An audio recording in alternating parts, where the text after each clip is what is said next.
Баршаңызға сәлем достар. Бүгінгі видеода біз өте дәмді палау дайындайтын боламыз. Сіздермен бірге мен Нұрдана. Ендеше видеомызды бастаймыз. Бізге керекті заттар: сәбіз, пияз, ет керек болады. Яғни бізде турайтын заттар.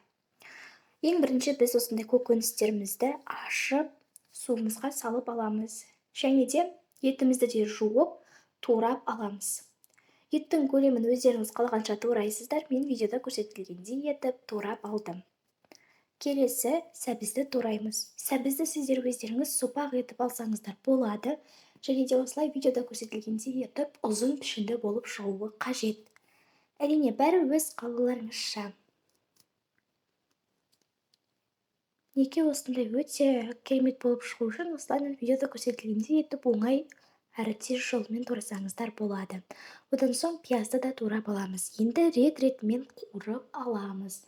Ең бірінші майымызды қыздырып аламыз. Одан соң етті салып қуырамыз.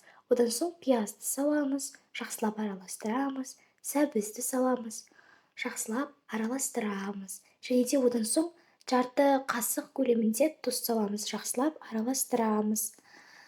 Және де кішкене уақытқа бетін жауып қоямыз. Мінекей енді күрішімізді мұздай суға салып қойып қоямыз. Енді бағанағы неміздің үстінен 4 кесе, яғни пиала су құямыз. Және де біздің күрішіміз 3 пиала болу қажет. Енді осылайынан күрішімізді салып аламыз. Біраз уақытқа қойғаннан кейін бетін жауып қоямыз.